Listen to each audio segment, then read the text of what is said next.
ان الحمد لله نحمده ونستعينه ونستغفره ونعوذ بالله من شرور انفسنا ومن سيئات اعمالنا من يهده الله فلا مضل له ومن يضلل فلا هادي له واشهد ان لا اله الا الله وحده لا شريك له واشهد ان محمدا عبده ورسوله اما بعد فان خير الحديث كتاب الله وخير الهدي هدي محمد صلى الله عليه واله وسلم وشر الامور محدثاتها وكل محدثة بدعة وكل بدعة ضلالة وكل ضلالة في النار.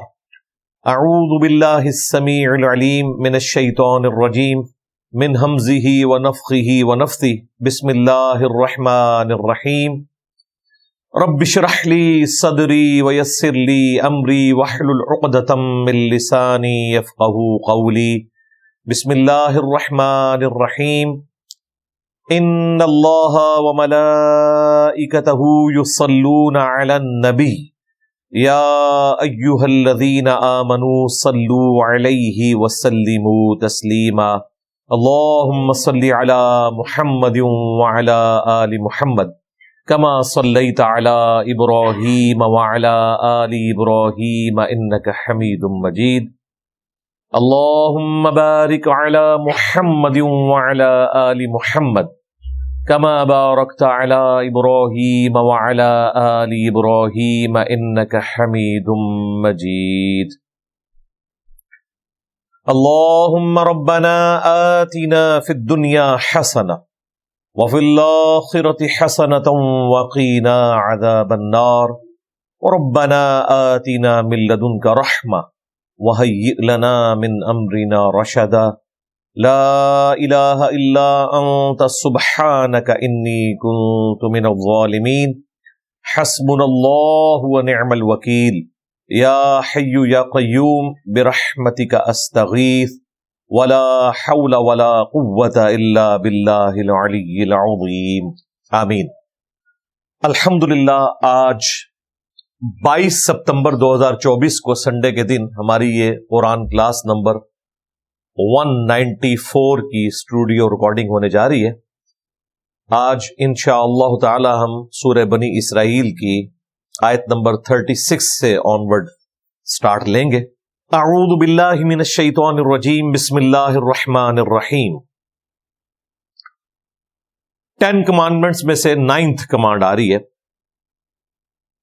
وَلَا تَخْفُ مَا لَيْسَ لَكَ بِهِ عِلْمٌ. اور اس بات کے پیچھے مت پڑنا، اس کی پیروی نہ کرنا جس کے بارے میں تمہارے پاس علم نہ ہو. ان السمع والبصر والفؤاد كل اولئک کان عنہ مسئولا. بے شک کان، آنکھ اور دل یا دماغ یا اپروپریٹ کہہ لیں عقل، ان سب کے بارے میں تم سے سوال ہوگا قیامت کے دن. یعنی یہ 3 جو اللہ تعالیٰ نے مین انسٹرومنٹس دیے ہیں، کان، آنکھ اور عقل، دل ہو یا دماغ، کیونکہ دل بھی سوچتا ہے، دماغ بھی سوچتا ہے. اس کے اوپر الگ سے میری ویڈیو ہے. انسٹرومنٹ آف انٹلیکٹ، عقل کا جو آلہ ہے وہ دل بھی ہے اور دماغ بھی ہے. ان 3 اعضاء کو یوز کر کے تم نے حق بات تک پہنچنے کی کوشش کرنی ہے اور کسی ایسی چیز کی پیروی نہیں کرنی جس کے بارے میں تمہارے پاس علم نہیں ہے. اس کا یہ مطلب نہیں ہے کہ آپ کو کسی چیز کا تعارف ہوتا ہے تو آپ اس کے بارے میں پھر علم ہی حاصل نہ کریں، کیونکہ اگر علم حاصل کیا اور بات سچ نکلی تو ہمیں پیروی کرنی پڑے گی. یہ بھی پبلک میں آپ نے کافی مشہور بات سنی ہوگی کہ جی کوئی اچھائی کی بات اگر سن لی تو پھر اس پہ عمل کرنا پڑ جائے گا. وہ یہ سمجھتے ہیں کہ اگر ہم نے اچھائی کی بات نہ سنی تو قیامت والے دن شاید اللہ تعالیٰ ہمیں چھوڑ دے کہ اس بیچارے کو تو پتہ ہی کوئی نہیں تھا. Ignorance is no excuse on the day of judgment. کسی شخص کا کسی چیز سے متعارف نہ ہونا جو کہ ضروریات دین میں سے ہے، قیامت کے دن اللہ کے حضور کوئی عذر نہیں ہے، دنیا میں بھی نہیں ہے۔ کوئی شخص جو ٹریفک سگنل کو توڑتا ہے، پہلی دفعہ موٹر وے پہ 130 کی سپیڈ کے اوپر گاڑی دوڑانا شروع کر دے، اور کہ میں تو جرمنی میں چلاتا تھا، وہاں تو سپیڈ لمٹ ہی کوئی نہیں ہے، اسے بتایا جائے گا کہ بھائی یہاں تو ہے، اور اب آپ جرمانہ ادا کریں انشاءاللہ، پھر آپ کبھی نہیں بھولیں گے کہ یہاں پہ لمٹ ہے۔ وہ کہ جی مجھے تو نہیں پتا تھا لہذا اس دفعہ چھوڑ دیں، وہ کہیں گے بھائی ریکارڈ ہو چکا ہے، جرمانہ تو آپ کو دینا ہوگا۔ دنیا میں بھی اگنورنس کوئی ایکسکیوز نہیں۔ کوئی شخص بے شک اپنی تعلیم میں کسی بورڈ کا ٹاپر بھی رہا ہو، اور اگلی کلاس کے پیپر ہونے والے ہوں، راستے میں اس کا ایکسیڈنٹ ہو جائے، یا راستے میں اس کے ساتھ کوئی ایسا ایشو بن جائے، ٹریفک میں لیٹ ہو جائے، اور وہ کمرہ امتحان میں 1 گھنٹے بعد پہنچے، تو وہ ایگزامینر سے نہیں کہہ سکتا کہ جی مجھے 1 گھنٹہ فالتو دے دیں، وہ کہیں گے آپ کے ساتھ بیڈ لک ہو گئی ہے۔ تو اگنورینس کوئی ایکسکیوز نہیں ہے۔ اسی قسم کی جو بیڈ لک کے بہانے لوگ کہتے ہیں جی مجھے تو وقت ہی اتنا نہیں ملا، مجھے تو حالات و واقعات ایسے نہیں ملے کہ میں دین کا علم حاصل کر سکوں، لہذا قیامت والے دن اللہ کے حضور کوئی بچنے کی سبیل ہو جائے گی، تو یہ بالکل غلط ہے۔ باقی وہ حدیث جو جامع ترمذی میں موجود ہے کہ قیامت والے دن کوئی شخص اس وقت تک اپنا قدم نہیں ہٹا سکے گا جب تک کہ 5 سوالوں کے جواب نہ دے لے۔ نمبر 1، عمر کس کام میں گزاری؟ نمبر 2، جوانی کیسے گزاری؟ حالانکہ عمر کے اندر جوانی بھی آتی ہے، لیکن چونکہ یہ گولڈن پیریڈ ہے، اس سوال کا جواب دنیا میں بھی آپ تلاش کریں گے تو پتہ چل جائے گا یہ سوال قیامت والے دن کیوں ہو رہا ہے، کیونکہ انسان کے پاس ٹائم بھی ہوتا ہے، طاقت بھی ہوتی ہے، وہ سچائی تک پہنچ سکتا ہے اپنی ایفرٹ پٹ کر کے، جس طرح جوانی میں اور کاموں کے لیے ایفرٹ پٹ کرتا ہے۔ تیسرا سوال ہوگا مال کیسے کمایا، یعنی کہ حلال طریقے سے یا حرام طریقے سے۔ چوتھا سوال ہوگا مال خرچ کہاں پر کیا، یعنی اس سے عیاشی کی یا جو جواز کی جگہ تھی وہیں پر خرچ کیا، بھلے اپنے ماں باپ پہ لگایا، بیوی بچوں پہ لگایا، وہ حلال جگہ ہے، بالکل اس کا ثواب بھی ہے۔ اور پانچواں سوال ہوگا اپنے علم پر کہاں تک عمل کیا۔ وہ علم کی وجہ سے مجھے یہ بات یاد آئی، وَلَا تَقْفُ مَا لَيْسَ لَكَ بِهِ عِلْمٌ، اپنے علم پر کہاں تک عمل کیا۔ اس کو لوگوں نے غلط سمجھ لیا کہ قیامت والے دن یہ جو 5واں سوال ہونا ہے نا، اپنے علم پر کہاں تک عمل کیا، تو مطلب یہ ہے کہ علم حاصل کرنے کی ضرورت ہی نہیں ہے۔ 5واں سوال جب ہوگا تو ہم کہیں گے ہمارے پاس تو علم ہی نہیں تھا تو اللہ ہمیں چھوڑ دے گا۔ نہ، ایسے نہیں ہوگا، کیونکہ کوئی بھی مسلمان ایٹ لیسٹ یہ دعویٰ نہیں کر سکتا کہ میرے علم میں یہ بات نہیں ہے کہ علم دین حاصل کرنا ہر مسلمان مرد و عورت پر فرض ہے۔ یہ روایت بھی ہے، اس کے صحت میں کلام ہے سنن ابن ماجہ میں، لیکن اپنی اصل میں قرآن و سنت کا نچوڑ ہی یہی ہے کہ آپ نے علم دین حاصل کرنا ہے جس کے ساتھ آپ کی آخرت جڑی ہوئی ہے۔ تو جس شخص کو بھی یہ پتا ہے میں مسلمان ہوں، اسے یہ بھی پتا ہے کہ میں نے اتنا علم حاصل کرنا ہے کہ 24 گھنٹے کی زندگی میں اسلام کے مطابق گزار سکوں۔ اس لیے دیکھیں تبلیغی جماعت نے بھی جو 6 نمبر بنائے ہوئے نا، ان میں سے ایک علم بھی ہے، کیونکہ بنیادی چیز ہے۔ علم کے بغیر نہ آپ وضو کا طریقہ سیکھ سکتے ہیں، نہ غسل کا، نہ پاکی پلیدی کے مسائل سیکھ سکتے ہیں، نہ نماز پڑھنے کا طریقہ، نہ رمضان مبارک کے روزے، کیونکہ اسلام کی بنیاد تو بخاری مسلم میں ہے کہ 5 چیزوں پہ ہے، کلمے کے بعد نماز، زکوٰۃ، حج اور رمضان کے روزے، یہ 4 ہیں اعمال۔ پہلا جو ہے وہ تو عقیدہ ہے، توحید اور رسالت کے اعتبار سے۔ تو یہ جو 4 اعمال ہیں، جب تک ان کا علم حاصل نہیں ہوگا اور ان سے جڑی ہوئی چیزوں کا علم، اب ایک شخص کہتا ہے میرے پاس مال ہے اور میں حج کے لیے جا رہا ہوں، تو مال حلال طریقے سے کمایا ہونا چاہیے، یہ نہیں ہے کہ حرام طریقے سے کمایا اور حج کر لیا اور کہ میں اپنے گناہ معاف کروا لوں گا، کیونکہ مسلم شریف میں حدیث ہے کہ حج مبرور جو ہے وہ گزشتہ کے سارے گناہوں کو معاف کر دیتا ہے، تو لہٰذا بخشش ہو جائے گی۔ اس کے ساتھ جتنی کورالریز جڑی ہوئی ہیں نا، وہ بیک وقت سارے کے سارے فنکشنز کو سیٹسفائی ہونا چاہیے، تب جا کے کوئی اینڈ رزلٹ آپ کے حق میں نکلے گا۔ تو علم تو بہرحال آپ نے حاصل کرنا ہی کرنا ہے۔ اپنے علم پر کہاں تک عمل کیا، اس میں یہ بھی داخل ہے کہ علم حاصل کیا کہ نہیں کیا، کیونکہ یہ تو پتا تھا نا میں مسلمان ہوں، میں نے مرنا ہے، اللہ کے حضور پیش ہونا ہے، اس کے لیے تیاری کرنی ہے، یہ سارا کچھ تمہارے علم میں تھا نا، تو اس پہ کتنا عمل کیا کہ آخرت کی جواب دہی کے لیے کوشش کتنی کی، لہذا یہ اپنے دماغ سے نکال دیں۔ کئی لوگ ہیں پرانے بوڑھے آپ دیکھیں، کہتے ہیں نہیں جی سننے دی لوڑ ہی کوئی نہیں، پھر عمل کرنا پڑے گا جی، وہ یہ سمجھتے ہیں نہ سنا تو شاید بخشش ہو جائے گی۔ اس طرح نہیں ہوگا بھائی، فرائض کا علم تو بہرحال حاصل کرنا ہی کرنا ہے، اس کے بغیر تو چھٹکارا نہیں ہے۔ تو قرآن یہ کہہ رہا ہے کہ کسی ایسی چیز کی پیروی نہیں کرنی جس کے بارے میں تمہارے پاس علم نہیں ہے، اور علم حاصل کرنے کے 3 بڑے انسٹرومنٹس کا ذکر کیا، کان، آنکھ اور عقل، دل ہو یا دماغ، ان کے ذریعے آپ نے علم کو حاصل کرنا ہے، اور اس کے بعد سچائی کی پیروی کرنی ہے اور برائی سے اجتناب کرنا ہے۔ اس کے بغیر آپ نے کسی بھی بات کی پیروی نہیں کرنی، بظاہر وہ کتنی ہی اچھی لگ رہی ہے، اگر ڈیفینیٹ علم نہیں ہے اس کی پیروی آپ نے نہیں کرنی، عین ممکن ہے وہ دین میں بدعت ہو۔ اکثر بدعات جو دین میں داخل کی گئی ہیں وہ ثواب کی نظر سے ہی کی ہوئی ہے نا۔ اگر کوئی شخص 10 محرم کے دن غیر شرعی افعال کرتا ہے تو نیت تو پیچھے اس کی بالکل درست ہے، اور وہ ثواب کی نیت سے کر رہا ہے، اہل البیت سے محبت کا اظہار کر رہا ہے، لیکن وہ کام کر رہا ہے جو اہل البیت علیہم السلام کی تعلیمات کے خلاف ہے۔ اسی طریقے سے 12 ربیع الاول کے موقع کے اوپر جو ادھم مچایا ہوتا ہے انہوں نے، مکے مدینے کے ماڈل بنائے ہوئے ہیں، وہاں بے پردہ عورتیں آ رہی ہیں، پیچھے وہ ڈانس والا میوزک لگا ہوا ہے، اور اس کے اوپر عجیب و غریب ڈسکو قسم کی نعتیں اور قوالیاں چل رہی ہیں، مرد و عورت کا اختلاط ہے، اور کیمرے کے فتنے کے بعد تو کسی کی بھی بہن بیٹی محفوظ نہیں ہے، ان کی چیزیں ریکارڈ ہو کے نیٹ کے اوپر چڑھ جاتی ہیں، اور بعد میں ہی پھر آپس میں روتے پیٹتے رہتے ہیں کہ یہ ہمارے ساتھ کیا ہو گیا۔ تو یہ جتنے کام ہو رہے ہیں، اتنے خرچے ہو رہے ہیں، نیکی کی نیت سے ہی ہو رہے ہیں، لیکن بغیر علم کے ہو رہے ہیں، چونکہ بغیر علم کے ہو رہے ہیں لہذا مردود ہے۔ صحیح بخاری میں حدیث ہے، حضرت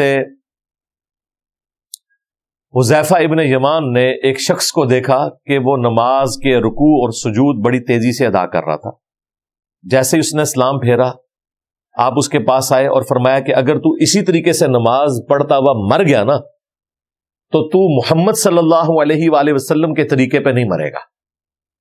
یہ آج کے دور کی بات نہیں ہو رہی، ایٹ لیسٹ وہ ہوا نا اگر تو تابعی ہوگا، یا عین ممکن ہے کوئی ایسا صحابی ہو جس کی ابھی تربیت نہ ہوئی ہو، صرف حضور کو دیکھا ہی ہو اس نے صلی اللہ علیہ وآلہ وسلم۔ اور حذیفہ بن یمان کہہ رہے ہیں اس طریقے سے تو نمازیں پڑھتا ہوا مر گیا نا تو محمد کے طریقے پہ نہیں مرے گا صلی اللہ علیہ وآلہ وسلم۔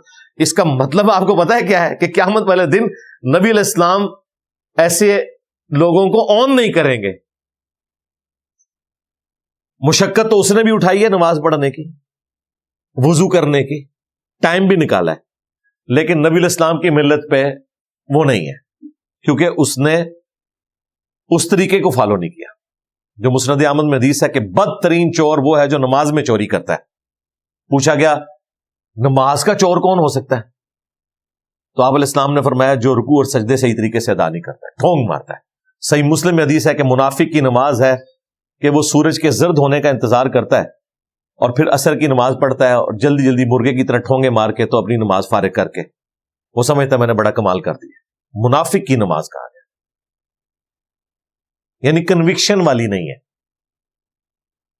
اہتمام نہیں ہے۔ اب یہ ساری کی ساری چیزیں علم کے ساتھ جڑی ہوئی ہیں بھائی، علم کے بغیر تو کچھ بھی نہیں ہونا۔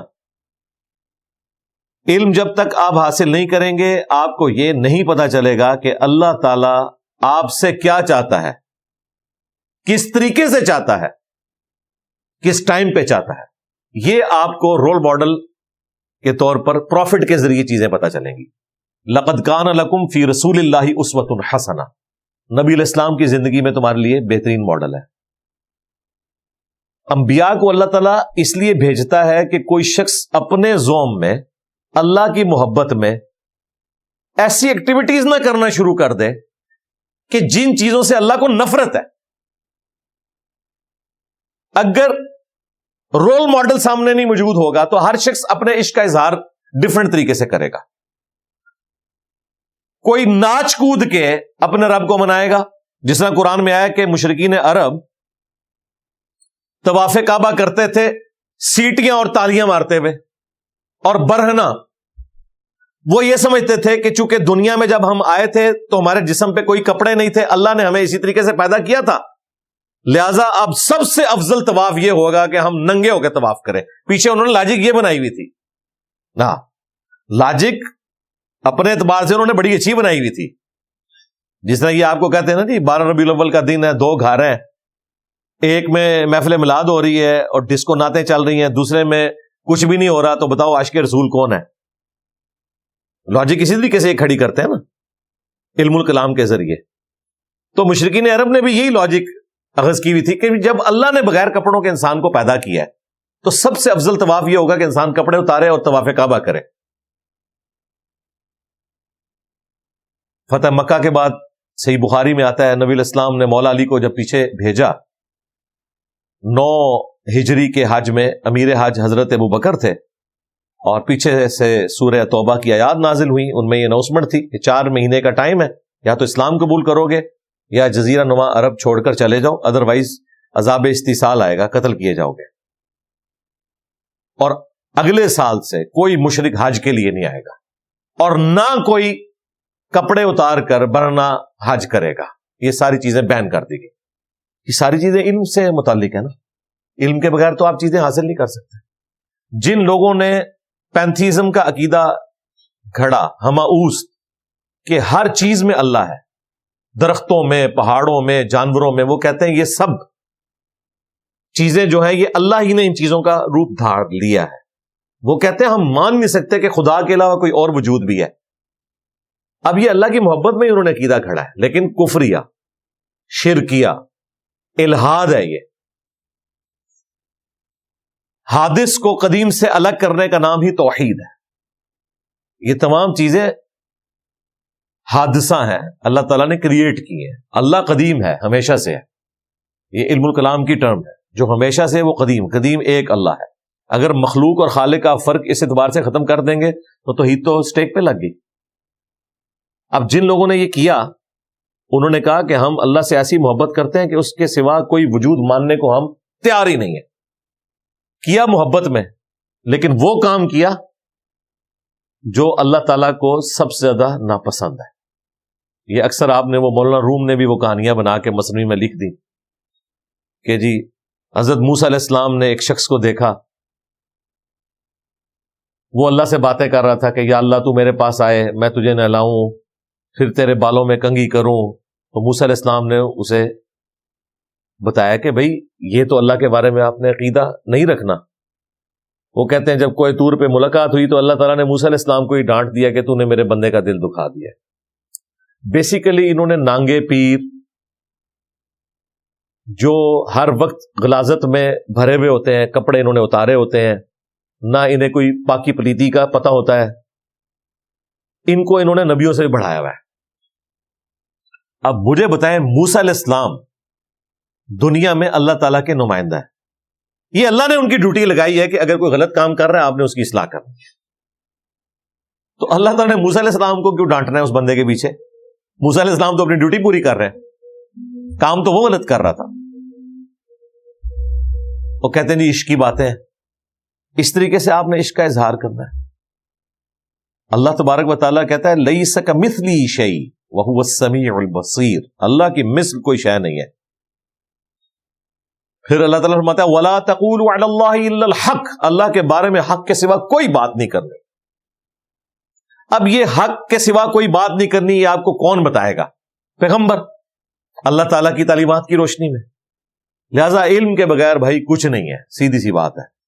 انما یخشی اللہ من عبادہ العلماء، اللہ کی خشیت اور معرفت صرف اہل علم کو ہے۔ قل هل يستوي الذين يعلمون والذين لا يعلمون انما يتذكر اولو الالباب، اے نبی فرماؤ کہ علم والے اور بغیر علم والے کیا برابر ہو سکتے ہیں؟ نصیحت تو نہیں حاصل کرتے مگر عقل والے۔ یہاں آپ کو کہتے ہیں اختے چلے نمبر لے کے، عقل والے انجے ہی عمرہ گالیاں، یعنی عقل والوں نے تو اپنی عمریں ضائع کر دی ہیں، عشق والے نمبر لے گئے۔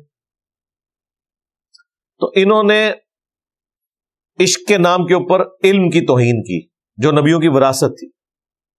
قرآن میں نبی علیہ السلام کو حکم ہوا ہے قل رب زدنی علما، اے نبی آپ بھی عرض کیا کریں اے اللہ میرے علم میں اضافہ کر دیں۔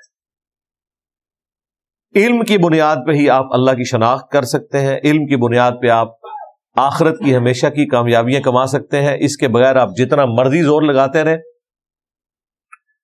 آپ ہو سکتا ہے کہ عمل کر کر کے تھک جائیں لیکن اینڈ رزلٹ زیرو نکلے، جو قرآن میں عاملۃ ناصبہ، عمل کر کر کے تھک جانے والے۔ حضرت عمر کا قول ہے اس آیت کے کانٹیکسٹ میں، انہوں نے کہا اس سے مراد یہودی اور نصرانی وہ راہب ہے جنہوں نے باتیں تو بہت کی ہیں لیکن عمل کر کر کے تھک گئے ہیں۔ اللہ کو وہ مطلوب نہیں تھا، وہ پیغمبروں کی تعلیمات یہ نہیں تھی۔ اور یہ آپ کو کہتے ہیں عبد القادر جیلانی جو ہے وہ 30 سال تک پتے کھاتے رہے۔ اب یہ 30 سال تک پتے کھاتے رہے، یہ کون سا دین ہے؟ یہ کون سی شریعت ہے؟ پتہ نہیں ان بیچاروں نے کھائے بھی ہیں کہ نہیں، لیکن انہوں نے تو ان کے متھے مار دیے۔ پھر آپ کو کبھی بتائیں گے جی فلاں بزرگ جو ہیں انہوں نے تو 40 سال تک نہ کچھ کھایا نہ کچھ پیا نہ پیشاب کیا، یہ بھی کہتے ہیں ساتھ، نہ سوئے۔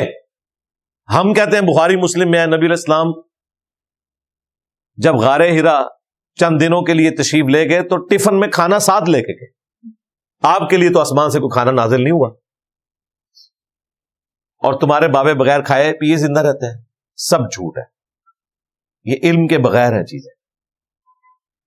ابھی تو میں وہ علم ڈسکس کر رہا ہوں جس کا تعلق وحی کے ساتھ ہے، علم الوحی، ریویلڈ نالج، قرآن اور سنت کا، کتاب و سنت کا علم، الہامی جو اللہ تعالیٰ پیغمبروں کے ذریعے دیتا ہے۔ اس میں بھی آپ نے جب تک علم حاصل نہیں کرنا، آپ نے دین کے اعتبار سے بھی آگے کسی چیز کی پیروی نہیں کرنی۔ ایک دوسرا علم ہے، وہ ہے ایکوائرڈ نالج، جو اللہ تعالیٰ نے فزیکل فینومینا آف نیچر کا علم رکھ دیا ہے۔ مثلا پیٹرول آگ کو بھڑکاتا ہے، یہ فزیکل نالج ہے، یہ ہماری آبزرویشن میں ہے۔ قرآن و سنت میں کہیں نہیں لکھا، وہ قرآن و سنت میں کہاں سے آنا تھا؟ پیٹرول کا پہلا جو کنواں ہے پنسلوینیا میں 1853 میں باقاعدہ طور پر دریافت ہوا۔ ویسے تو قبل از مسیح بھی یہ تیل نکلتا تھا زمین سے، لیکن وہ کروڈ آئل کی فارم میں چائنا میں نکالا جاتا تھا۔ وہ اسے ہیلنگ کے لیے استعمال کرتے تھے، انہیں نہیں پتا تھا کہ اسے آگ بھی لگائی جا سکتی ہے، اس میں سے ڈیزل اور یہ ساری پیٹرول اور کیروسین یہ سب کچھ نکالا جا سکتا ہے۔ یہ بعد میں پتا چلا انسانیت کو، بمشکل 200 سال پہلے کی بات ہے۔ لیکن ہمیں یقین ہے کہ ایسا ہی ہوتا ہے، یہ فزیکل فینومینا آف نیچر ہے۔ فزیکل فینومینا آف نیچر یہ بھی ہے کہ آپ گندم کا دانہ بوئیں گے، اس میں سے کھیتی نکلے گی، فروٹ کی گھٹلی بوئیں گے، اس میں سے اس کا درخت نکلے گا۔ یہ ساری چیزیں فزیکل فینومینا آف نیچر ہے، یہ بھی خدا کا تعارف کرواتی ہیں،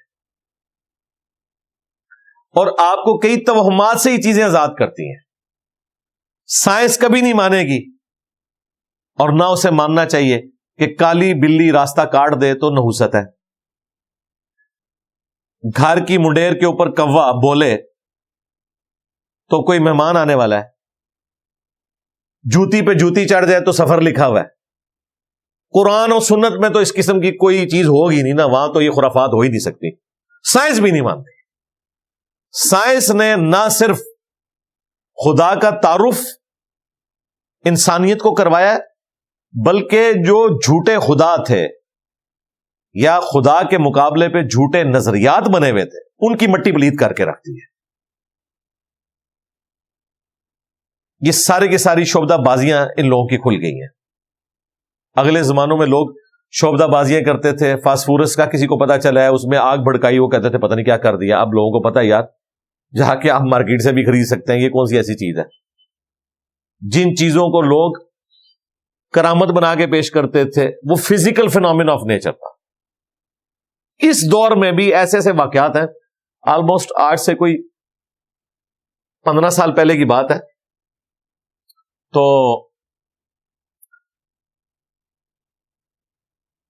ترنول سے ایک سڑک آگے جنڈ کی طرف جاتی ہے، وہاں پہ مختلف کالے چٹے پہاڑوں کی وہ ایک پوری سیریل ہے۔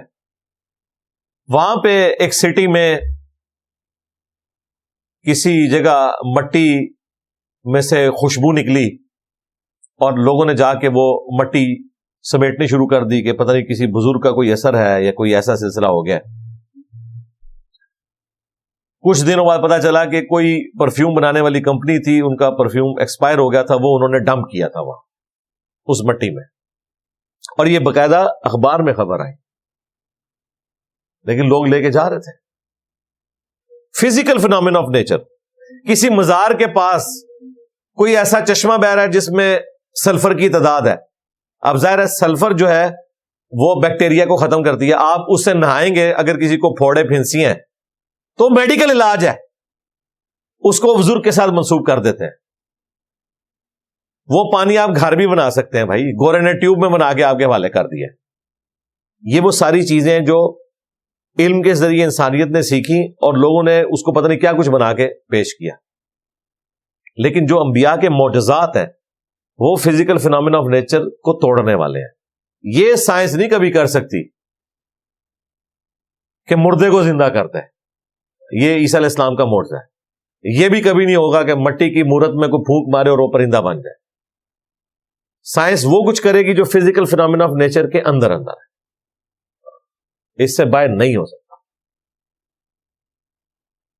تو یہ جو سائنس کا علم ہے, acquired knowledge, the knowledge obtained through observations and experiments, یہ بھی ڈیفینیٹ علم ہے. یا یہ علم کسی چیز کو سرٹیفائی کرے یا وہی کا علم کسی چیز کو سرٹیفائی کرے, تب ہی وہ بات درست ہوگی. اگر یہ دونوں علوم کسی چیز کو نہیں مان رہے, اس چیز کو ماننے کی ضرورت کوئی نہیں, نہ اس کی پیروی کرنے کی ضرورت ہے, وہ گمراہی ہے. اسلام نے علم الوحی کے ذریعے توہمات کا خاتمہ کیا ہے, اور ماڈرن سائنس نے انسانیت کو توہمات سے آزاد کیا ہے, فزیکل فینومینا آف نیچر کے پیچھے چھپے ہوئے رازوں کو دریافت کر کے. سب کچھ پتا چل گیا اور چیزوں کو ایڈریس کرنا شروع کر دیا. بیماریوں کے علاج آنے شروع ہو گئے, بلڈ گروپ دریافت ہو گئے, انسانیت کو پتا چل گیا کہ اس طریقے سے چیزوں کو ایڈریس کیا جا سکتا ہے. اسی وجہ سے آپ دیکھیں ایوریج لائف انسان کی بڑھ گئی. پہلے تو اس طرح زندگی نہیں ہوتی تھی. جتنی پرانی سویلائزیشنز ہیں آپ دیکھیں 35, 40, 50 کے اندر اندر لوگ فوت ہو جاتے تھے, اور دادی دادا نانی نانا بن چکے ہوتے تھے. 14-15 سال کی عمر میں شادی ہو جاتی تھی. وہ لائف سائیکل اتنا ہوتا تھا. میں اگلے دن ایک ڈاکومنٹری دیکھ رہا تھا کہ 8 سے آلموسٹ 150 سال پہلے آسٹریلیا میں ایوریج جو ایج تھی نا وہ آلموسٹ 35 سال تھی. ظاہر لوگ بیماریوں سے مر جاتے تھے, اور یہ گورے جب گئے ہیں افریقہ میں کئی بیماریاں اپنے ساتھ لے گئے ہیں, وہ بےچارے کالے مر جاتے تھے کیونکہ ان کی امیونٹی نہیں تھی ان بیماریوں سے. آج آسٹریلیا میں جو ایوریج لائف ہے وہ 84 ایئرز ہے, 35 سے 84 ہو چکی ہے, 50 سال بڑھا لی ہے بیماریوں پہ قابو پا کے. یہ سب فزیکل فینومینا آف نیچر کی برکات ہے. ہمارے بچے جو موبائل اتنی آسانی سے what's app, video calls, YouTube, live match دیکھ رہے ہیں, 8 سے 100 سال پہلے کا انسان زندہ ہو تو انہی کو غوث وقت مان لے گا کہ یار اس وقت ڈائریکٹ مسجد نبوی میں جو نماز پڑھائی جا رہی ہے وہ ہمیں موبائل میں نظر آ رہی ہے. یہ اسی فزیکل فینومینا آف نیچر میں ترقی ہے جو انسان نے حاصل کر لی ہے سائنس میں. پہلے تو آپ سوچ بھی نہیں سکتے تھے. اس سے بڑھ کر یہ چیزیں آلموسٹ مفت آپ کو دے دی ہیں. آج پوری دنیا واٹس ایپ کے اوپر ڈیپینڈنٹ ہے, فری ہے بالکل. یہ اللہ تبارک و تعالیٰ نے انسان کو ترقی کروائی ہے. یہ وہ علم ہے. تو یا وحی کا علم ہو یا سائنس کا علم, یہ دو علوم ہیں, یعنی کہ ریویلڈ نالج اور ایکوائرڈ نالج. یہ سرٹیفائی کریں گے کسی چیز کو تو آپ اپنے معاملات کو آگے لے کے چلیں گے, اور اگر یہ نہیں کرتے تو نہیں چلیں گے. اور یہ اتنے محکم قوانین ہیں کہ نمرود کے دربار میں حضرت ابراہیم علیہ السلام نے جب مجادلہ کیا, اس نے پہلی دلیل کے جواب میں کہا کہ میں بھی زندہ کرتا ہوں اور مارتا ہوں. ایک قیدی کو اس نے آزاد کر دیا, دوسرے کو قتل کر دیا. ایک بھونڈی سی حرکت کی اس نے, لیکن حضرت ابراہیم علیہ السلام نے ویل لیفٹ کیا. انہوں نے اگلی دلیل رکھی کہ میرا رب وہ ہے جو مشرق سے سورج نکالتا ہے, تو مغرب سے نکال کے بتا. یہ physical phenomena of nature, scientific ایک فیکٹ تھا جو پیش کیا، خدائی قانون. فبہت الذی کفر، کفر کرنے والا ہکا بکا رہ گیا. اتنے محکم قوانین ہیں، ان کو دلیل پیش کیا. حضرت ابراہیم علیہ السلام نے خدا کے ایک ہونے، اور یہ قوانین ایسے ہیں جو قیامت تک دریافت ہوتے رہیں گے، اور اس میں ریلیجن نے آپ کو اوپن چھوڑ دیا. صحیح مسلم میں اوپر تلے 3 احادیث ہیں جن کے اوپر ہیڈنگ ہی ہے. امام نووی نے چونکہ بعد میں باب باندھے ہیں، امام مسلم نے بغیر باب کے ہی کانٹینیوس مسلم شریف لکھی تھی. اس پہ ہیڈنگ ہے کن معاملات میں رسول اللہ کی اطاعت واجب ہے صلی اللہ علیہ وسلم اور کن میں نہیں ہے. وہ 3 حدیثیں اکٹھی. نبی صلی اللہ علیہ وآلہ وسلم جب ہجرت کر کے مدینہ شریف آئے تو وہاں لوگ کھجور کی اچھی فصل لینے کے لیے نر اور مادہ کا ملاپ کروایا کرتے تھے خود سے پودوں کا. آج تک یہ سلسلہ جاری ہے مختلف فروٹس میں. آپ علیہ السلام نے یہ عمل دیکھا تو آپ نے فرمایا اگر ایسا نہ کرو تو کیا ہے، فصل جو ہونی ہے وہ تو ہوگی.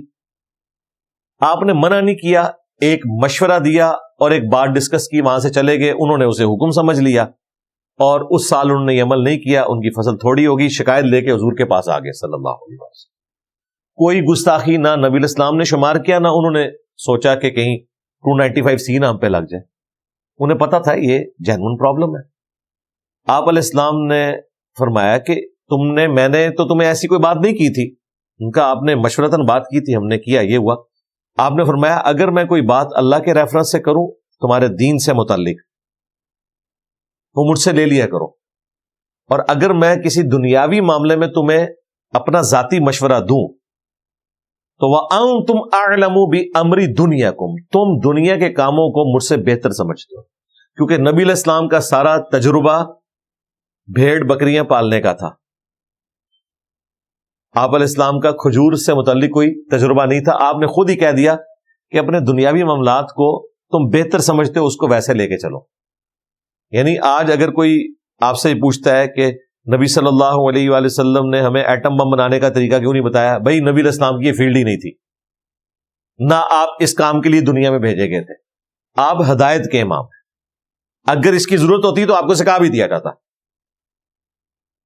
یہ کوئی آپ علیہ السلام کی کمزوری نہیں ہے، وہ آپ کی فیلڈ نہیں تھی، اس میں آپ نے اوپن چھوڑ دیا قیامت تک کے لیے. وَأَنْتُمْ أَعْلَمُ بِأَمْرِ دُنْيَاكُمْ، دنیا کے کاموں کو تم بہتر سمجھتے ہو. ایون بخاری مسلم میں آتا ہے نبی علیہ السلام نے یعنی پریگنینسی کے دوران دودھ بچے کو پلانے سے منع فرمایا. پھر آپ نے کہا کہ میں نے پرشین اور رومن عورتوں کے بارے میں انفارمیشن مجھے ملی ہے کہ کوئی اس حوالے سے نقص ان کی اولاد میں نہیں ہوتا، تو میں تمہیں اس کی اجازت دیتا ہوں. یعنی ایک فزیکلی چیز جو اس وقت شاید کوئی متھ چل رہی ہوگی، اور بعد میں نبی علیہ السلام کی جب یہ علم میں آئی چیز، آپ نے اس کی ریمیڈی کی اس اعتبار سے کہ نہیں، جو فزیکلی یہ تجربات ہیں یہ بتا رہے ہیں کہ ایسا کوئی اور عمل نہیں ہے جس کی وجہ سے کوئی نقصان ہوتا ہو. تو اس طرح آپ علیہ السلام کو اگر کوئی خبر ملتی تھی اور ڈیفینیٹ ہوتی تھی تو آپ اس اعتبار سے مشورہ دے دیتے تھے. باقی یہ جو طب نبوی کے نام کے اوپر ڈرامہ بازی شروع کی بھی ہے حکیموں نے، چند ایک باتیں ہیں، باقی ساری انہوں نے خود بنائی ہوئی ہیں. مثلا بخاری مسلم میں حدیث ہے کہ شفا 3 چیزوں میں ہے. شہد میں ہے، کپنگ کروانے میں، پچھنے لگوانے میں، کپنگ جو خون نکالا جاتا ہے، اور تیسرا داغ میں، اگر خون نہ رک رہا ہو تو داغ دینا، گرم کر کے لوہے کی سلاخ پھیرنا. لیکن میں اپنی امت کو داغ دینے سے منع کرتا ہوں. لیکن یہ منع کرنا حرام کے درجے میں نہیں ہے، پریفریبل ہے. کیونکہ مسلم شریف میں یہ ہے، ایک صحابی کو خندق کے موقع پر جب تیر لگا ان کا خون نہیں رکتا تھا تو آپ نے اپنے مبارک ہاتھوں سے داغ لگایا، اور یہ داغ لگانے والا معاملہ آج تک ویلڈ ہے. ابھی بھی اتنے بڑے بڑے آپریشن میں الیکٹرک داغ لگانے والے انسٹرومنٹس ہوتے ہیں، اور وہ جب سمجھ لیں ایک ویلڈنگ ہے نسوں کی. منع اس لیے کیا تھا کہ اس زمانے میں نا خام خواہ بھی داغ لگائے جاتے تھے، جانوروں کو بتوں کے نام پہ چھوڑے جاتے تھے. آج کل بھی آپ نے دیکھا یہ اونٹوں کے اوپر نشان لگائے جاتے ہیں. اب تو خیر اس کا ایڈوانس طریقہ آ گیا ہے, اب تو وہ نائٹروجن کے ذریعے لگاتے ہیں, وہ جلد جلتی بھی نہیں ہے, وہ ٹھنڈی چیز لگاتے ہیں, اس پہ بھی وہ نشان بن جاتا ہے. یوٹیوب پہ ویڈیوز رکھی ہوئی ہیں. تو اس طرح کی چیزوں کی وجہ سے نبی علیہ السلام نے اس کو منع کیا, لیکن جہاں ضرورت پڑی آپ نے استعمال کیا. شہد, سائنٹسٹ کہہ رہے ہیں جی 1 چمچ آپ شہد کی لے لیں روزانہ, آپ کے جسم میں کسی چیز کی کوئی کمی نہیں رہے گی. جو کمی ہے وہ خود بخود اس شہد میں سے پوری ہو جائے گی. آپ سوچ رہے ہوں گے 1 چمچ کیا کرے گی؟ بھائی گولی بھی تو اتنی سی ہوتی ہے, 1 چمچ تو بہت ہے. اور وہ جو گولی آپ کو اتنی بڑی نظر آتی ہے نا, اس میں دوائی جو ہے وہ تو ذرے کے برابر ہے, باقی تو وہ ایک پاؤڈر ہے جس نے اس کو اس قابل بنایا ہوا ہے کہ وہ آپ ہاتھ میں پکڑ سکے. تو شہد تو پھر بھی 1 چمچ میں بہت کچھ ہے, شفا موجود ہے. یہ چیزیں ہیں. باقی جو ہر چیز کو طب نبوی بنایا ہوا ہے, اور اس لیول کے اوپر کہ مطلب نبی علیہ السلام کو کدو پسند تھے, یا اگر کسی کو کدو پسند نہیں ہے اسے کہتے ہیں گستاخ رسول ہو گیا, واجب القتل ہو گیا. جی قاضی ابو یوسف نے اپنا بیٹا قتل کر دیا تھا. قاضی ابو یوسف نو پھر دین دی علی بے بھی نہیں سی پتا اگر اس طریقے سے آپ نے بچے قتل کرنے. پسند ناپسند تو ہو سکتی ہے, اللہ کا رزق ہے, کسی کو پسند ہوگا کسی کو نہیں, اس میں گنہگار ہونے والی کوئی بات نہیں. بخاری مسلم میں حدیث ہے, نبی علیہ السلام کے سامنے گوہ کا گوشت لایا گیا. حضرت خالد بن ولید کہہ رہے ہیں میں مزے لے کے کھا رہا تھا, اور حضور میری طرف دیکھ ہی جا رہے تھے کہ کتنے شوق سے یہ کھا رہا ہے. تو میں نے کہا رسول اللہ آپ بھی کہیں. آپ نے فرمایا میرے علاقے کی غذا نہیں ہے, میرا دل نہیں اس کی طرف مائل ہوتا. تو کیا یہ کفران نعمت ہے؟ نہیں, یہ اتنی زیادہ چیزیں اللہ نے بنائی اس لیے کہ بعض لوگوں کو بعض چیزیں اچھی لگیں گی, بعض نہیں لگیں گی. اس کے اوپر آپ کسی کے اوپر فتویٰ نہیں لگا سکتے. لہذا بات سٹارٹ ہوئی تھی یہ 10 کمانڈمنٹ, یہ تو اس پہ 1-1.5 گھنٹہ اور بولا جا سکتا ہے کہ یہ اس علم نے کیا کمال دکھایا ہے کہ آج وہ انسان جو ہزاروں سال سے خواہش رکھتا تھا کہ پرندے کی طرح اڑے, نہ صرف اڑ رہا ہے بلکہ ایک انسان اتنا بڑا جہاز اڑاتا ہے جس میں آلموسٹ کوئی 600 کے قریب مسافر بیٹھتے ہیں. ایئر بس A380 یہ ڈبل ڈیکر جو ابھی بنایا نا ایئر بس نے, پہلے سب سے بڑا جہاز تھا وہ جمبو جیٹ, وہ بھی ڈبل ڈیکر تھا لیکن صرف اس کی ٹپ پہ ڈبل تھی, پیچھے سے وہ سنگل تھا. یہ مکمل ڈبل ڈیکر ہے, اس میں تقریباً کوئی 450 مسافر آتے تھے, اس میں 600. A380 ایک پائلٹ اڑا رہا ہے 600 بندوں کو, اور صرف اڑانا نہیں ہے واپس لے کے بھی آنا ہے اس نے زمین پہ, ذہن میں رکھیں. اور ایک دفعہ نہیں کرنا, ہزاروں دفعہ کرنا ہے. 10,000 کلومیٹر تک بغیر ریفیولنگ کے اڑنا ہے. کمال کام ہے, یہ ساری سائنس کی برکت ہے. میڈیکل کی فیلڈ دیکھ لیں, صحابہ کرام تو آخری وقت میں اکثر نابینا ہو گئے کیونکہ موتیے کا علاج ہی نہیں تھا. کوئی 60 سال کی عمر میں نابینا ہو گیا ہے, کوئی 50 سال کی عمر میں نظر بھی کمزور ہو جاتی تھی, اینکیں کوئی نہیں تھی. اب لوگ بہت کم ہی نابینا ہوتے ہیں, علاج ہو جاتا ہے.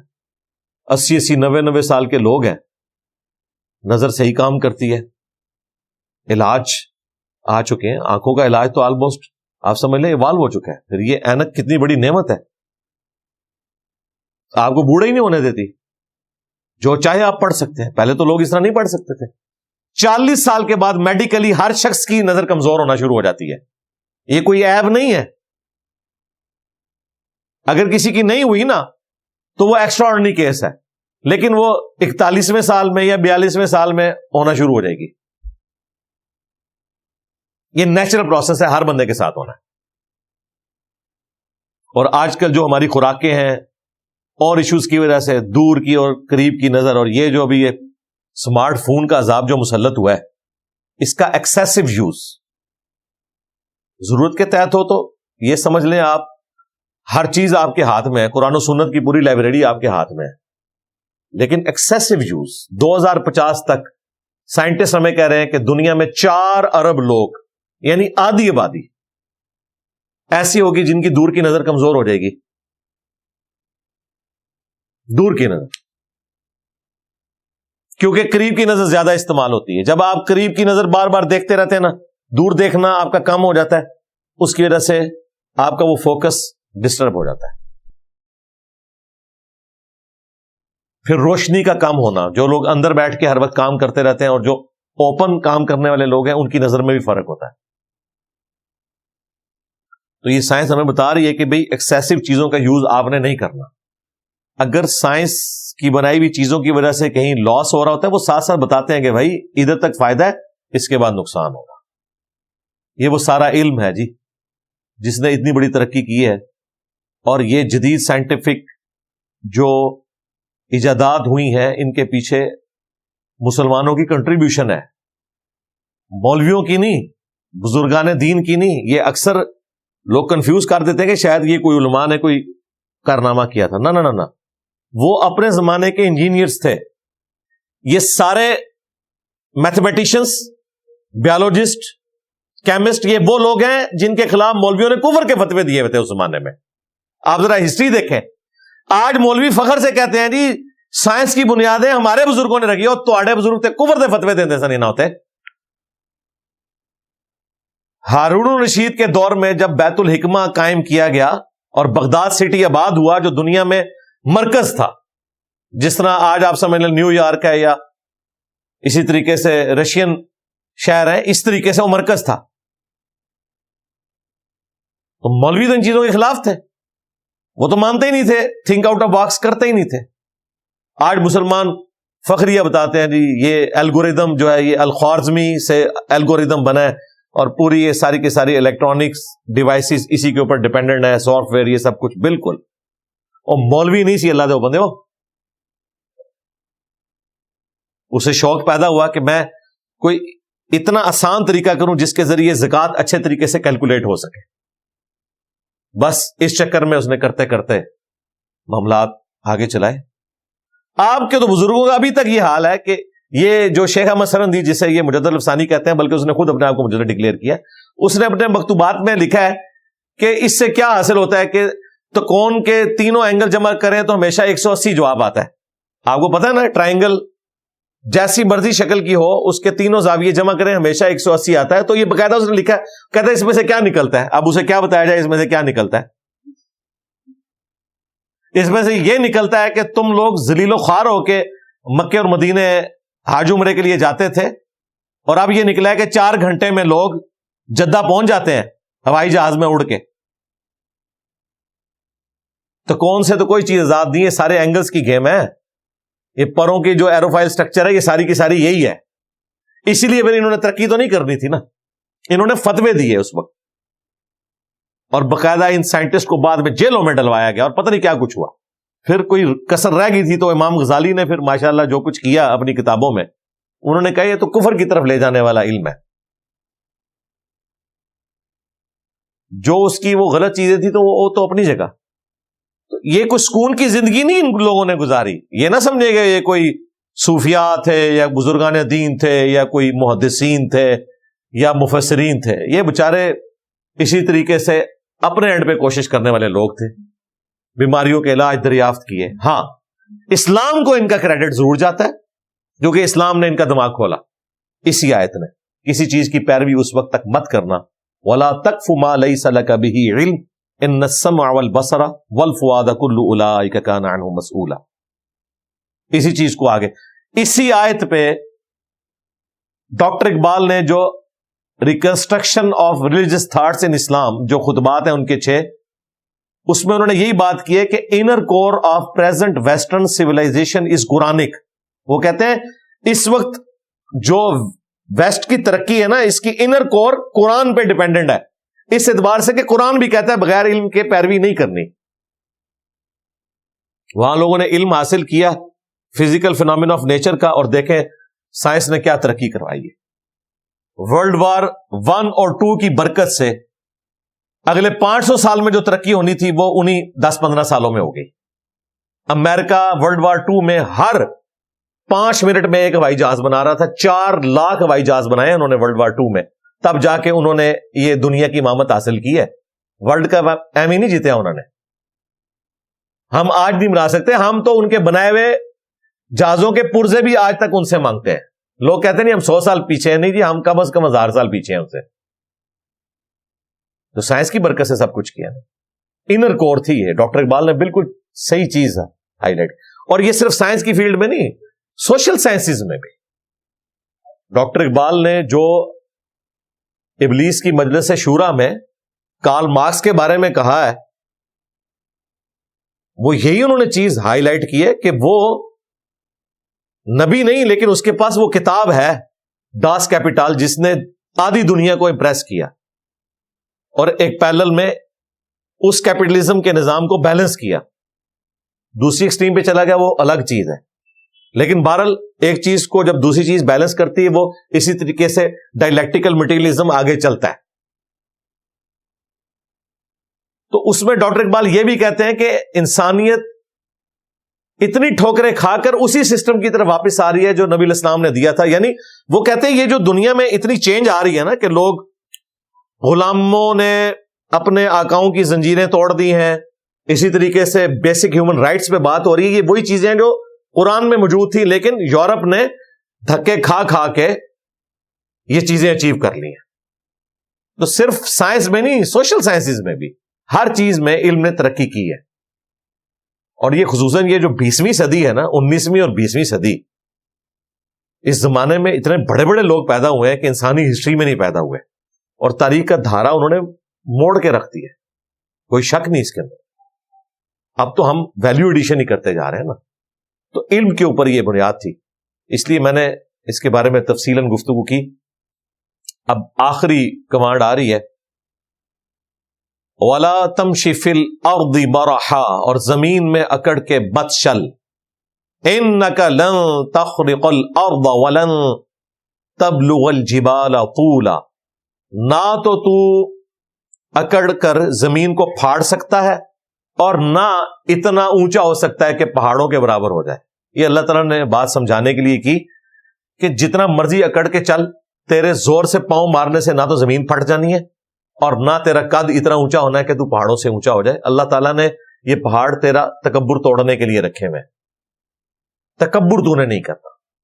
اب تکبر کے حوالے سے صحیح مسلم میں حدیث ہے، نبی علیہ السلام نے فرمایا، اللہ تعالیٰ فرماتا ہے کہ تکبر میری چادر ہے، جو اس پہ ہاتھ ڈالے گا میں اسے ضرور عذاب دوں گا. یعنی تکبر صرف ایک ہی ہستی کو شایع ہے، اور وہ ہے جس نے سب کچھ پیدا کیا ہے. مخلوق خواہ پیغمبر ہو، فرشتہ ہو، بڑے سے بڑا انسان ہو، تکبر نہیں کر سکتا. اللہ نے کہا یہ میری چادر ہے. یہ چادر اس لیے کہ آج بھی قبائلی سسٹم میں دیکھیں نا، جو سردار ہوتا ہے اس نے پٹکا رکھا ہوتا ہے اپنے کندھے کے اوپر. چادر وہ آنر ہوتی ہے اس کی. اگر کسی سردار کو ذلیل کرنا ہونا، سیدھا اس کا وہ پٹکا کھینچا جاتا تھا ذلیل کرنے کے لیے کہ یہ تیری عزت ہے. تو یہ مثال کے طور پر بات کی گئی کہ تکبر میری چادر ہے. یعنی اللہ تعالیٰ میں جس طرح یہ سرداروں کی چادر ہے نا، تکبر میری چادر ہے، اس کو جو ہاتھ ڈالے گا نا اسے میں عذاب دوں گا. اور کسی کو شایع نہیں ہے تکبر. اور مسلم شریف میں ایک اور حدیث ہے، آپ صلی اللہ علیہ وآلہ وسلم نے فرمایا، جس کے دل میں رائی کے دانے کے برابر بھی تکبر ہوا، جنت میں اس نے نہیں جانا. رائی کے دانے کے برابر. تو صحابہ کرام نے کہا یا رسول اللہ، بعض اوقات ہماری خواہش ہوتی ہے ہمارے کپڑے اچھے ہوں، جوتیاں اچھی ہوں، کیا یہ بھی تکبر ہے؟ آپ نے فرمایا اللہ بھی خوبصورت ہے، خوبصورتی کو پسند فرماتا ہے. یہ تکبر نہیں ہے. تکبر یہ ہے کہ تم حق بات سے اناد کرو، یعنی منہ پھیر لو اور لوگوں کو حقیر جانو. دو چیزیں فرمائی. آپ اچھا لباس پہنے، اچھی جوتیاں پہنے، کوئی مسئلہ نہیں، لیکن اس کی بنیاد پہ کسی سے نفرت نہ کریں، ورنہ تکبر ہو جائے گا. اور اس سے بڑا تکبر کہ آپ کو حق پتہ چل جائے قرآن و سنت کی فارم میں یا کسی اور فارم میں، آپ جان بوجھ کے آنکھیں بند کر لیں، تو یہ آپ کے تکبر کی علامت ہے کہ آپ کے اندر اتنی اکڑ ہے کہ آپ کو پتہ چل گیا کہ یہ سچائی تھی، لیکن آپ کہہ رہے میں نہیں مانتا. آپ کو بتایا گیا بھی قرآن میں لکھا ہے ایاک نعبد و ایاک نستعین، آپ کہہ رہے ہیں نہیں میں نے نہیں ماننا، میں نے تو سن فریاد پیراں دیا پیرا یہ پڑھنا ہے. یہ تکبر ہے. آپ کو بتایا گیا بخاری مسلم میں نماز کا طریقہ یہ، آپ کہتے ہیں میں نہیں مانتا. تو یہ اللہ اور اس کے رسول کے مقابلے پر آپ کھڑے ہو رہے ہیں. تکبر وہ بری چیز ہے. لوگ کہتے ہیں نا جی لوگ گمراہ ہوتے ہیں شیطان کی پیروی کر کے. تکبر وہ گناہ ہے جس نے شیطان کو شیطان بنا دیا تھا. شیطان کو کس نے گمراہ کیا تھا؟ تکبر. باقیوں کو شیطان گمراہ کرتا ہے دعوت کی حد تک، لیکن یہ تکبر اتنی بری چیز ہے کہ اس نے شیطان کو شیطان بنایا.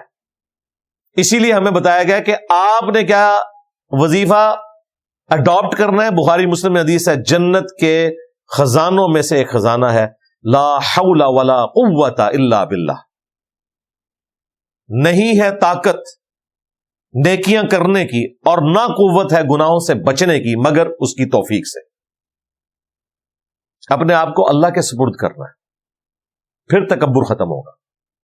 تو اللہ تعالیٰ ہمارا زمین پر اکڑ کر مت چلنا، نہ تو زمین کو پھاڑ لے گا اور نہ تو پہاڑوں کے برابر اونچا ہو سکتا ہے. اب یہ 10 کمانڈمنٹس جب مکمل ہوئی تو اس کے اوپر ورڈکٹ آ رہی ہے، کل ذالک کان سیئہ عند ربک مکروہا. یہ جتنی چیزیں اوپر بیان ہوئیں ان میں جو برائی والی باتیں تھیں وہ تیرے رب کے ہاں انتہائی ناپسندیدہ ہیں. ذالک مما اوحی الیک ربک من الحکمہ. یہ ہیں وہ حکمت کی باتیں جو تمہارے رب کی طرف سے تمہیں وحی کی جاتی ہیں اے نبی صلی اللہ علیہ وآلہ وسلم، اور آپ کے ذریعے پوری انسانیت کو. یہ حکمت کی باتیں ہیں. یہ 10 کمانڈمنٹس کہاں سے سٹارٹ ہوئی تھی؟ 4تھی 5ویں کلاس ہے ہماری، توحید سے سٹارٹ ہوئی تھی کہ اللہ کے ساتھ کسی کو شریک نہیں ٹھہرانا. اس کے بعد ماں باپ کے ساتھ حسن سلوک کرنا ہے. اگر وہ بڑھاپے کو پہنچ جائیں تو ان کے سامنے عاجزی کے ساتھ اپنے کندھے جھکا کے رکھنے ہیں، انہیں اف بھی نہیں کہنا. اس کے بعد فضول خرچی نہیں کرنی، رشتہ داروں کو حق دینا ہے ان کا، مسکینوں کو بھی. اولاد کو مفلسی کے ڈر سے قتل نہیں کرنا، بدکاری کے قریب نہیں جانا اور کسی جان کو قتل نہیں کرنا سوائے اس استثناء کے کہ قتل کے بدلے قتل یا فساد فی الارض. اور یتیم کے مال کے قریب نہیں جانا یہاں تک کہ وہ جوان نہ ہو جائے. اور کوئی چیز کسی کو تول کر دینی ہے یا ماپ کے تو اپنا ترازو سیدھا رکھنا ہے، ایمانداری سے رزق حلال کمانا ہے. اور اس کے بعد آج والی یہ کمانڈ آئی کہ علم کے بغیر کسی چیز کی پیروی نہیں کرنی، اور آخری تکبر نہیں کرنا. یہ 10 کمانڈمنٹس کے اوپر میں نے پورا ریسرچ پیپر بھی لکھا ہے. ریسرچ پیپر نمبر جو 7 ہے نا، 4 صفحے ہیں. 2 صفحوں کے اوپر 10 کمانڈمنٹس ہیں اور 2 صفحوں کے اوپر اللہ کے صحیح اولیاء کی 12 خصوصیات سورۃ الفرقان کے آخری رکوع کی روشنی میں. یہ دونوں ہم نے ایک میں کور کیا ہے. اہل سنت پاک.com پہ اور ریسرچ پیپر رکھا ہے. میں نے باقاعدہ نمبرنگ بھی کر دی ہے. ایک اور چیز اس میں سکپ ہوگی، وہ تھی کہ عہد کو پورا کرنا ہے. تم سے عہد کے بارے میں پوچھا جائے گا. اب یہ بات ہوئی کہ یہ حکمت کی باتیں ہیں جو آپ کو وحی کی گئی ہیں آپ کے رب کی طرف سے. اب دیکھیں بریکٹ ختم ہو رہی ہے، وَلَا تَجْعَلْ مَعَ اللَّهِ إِلَٰهًا آخر. اور دیکھنا اللہ کے ساتھ کسی کو معبود نہ ٹھہرا لینا.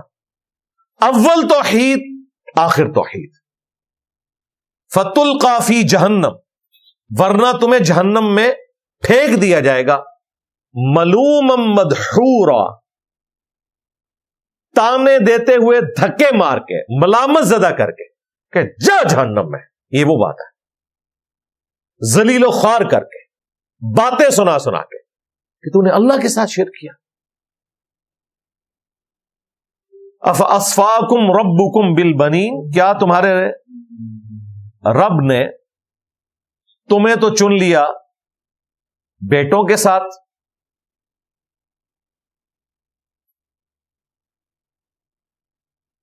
واتخذ من الملائکۃ اناثا، اور اپنے لیے فرشتوں کو بیٹیاں بنا لیا.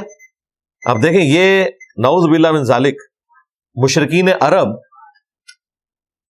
کہتے تھے یہ فرشتے اللہ کی بیٹی ہیں، اور دوسری طرف اپنی حالت یہ تھی کہ اگر کسی کے گھر بیٹی پیدا ہوتی اسے وہ زندہ درگور کر دیتا. اور قرآن میں آتا ہے کہ وہ شرمندگی کے مارے اپنے رشتہ داروں کو فیس نہیں کرتا تھا کہ اب یہ میرے گھر بیٹی پیدا ہوئی ہے کہ اسے میں قتل کر دوں یا زمین میں دبا دوں. چہرہ اس کا لٹک جاتا، سیاہ پڑ جاتا.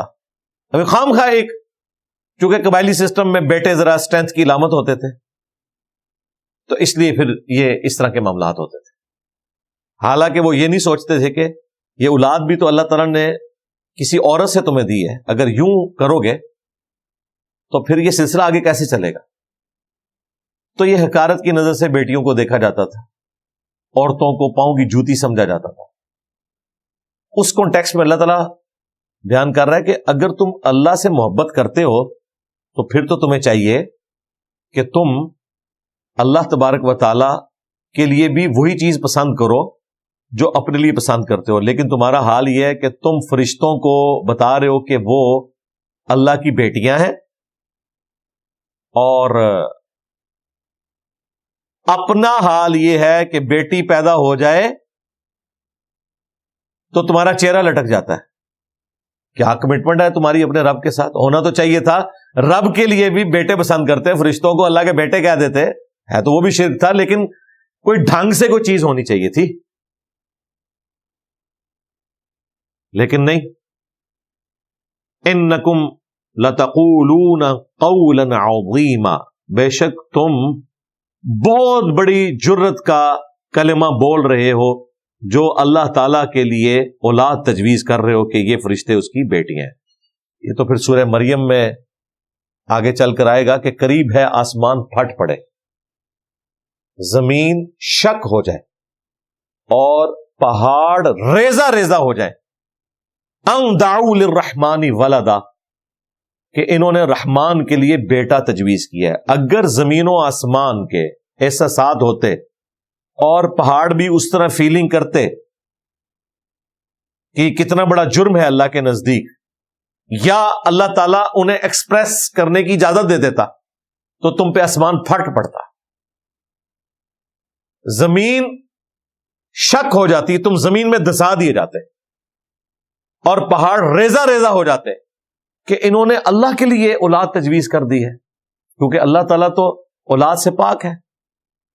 اولاد انسانوں کی ضرورت ہو سکتی ہے جنہیں یہ خواہش ہے کہ ان کا نام کوئی روشن کرنے والا ہو ان کے بعد، کیونکہ انسان کو موت آنی ہے، وہ ایسا کام کر کے جانا چاہتا ہے کہ اس کے مرنے کے بعد اسے یاد رکھا جائے، یا اس کی اولاد ہو جو یاد کرے کہ جی ہم فلاں قبیلے کے ہیں، فلاں ہمارے بزرگ ہوتے تھے۔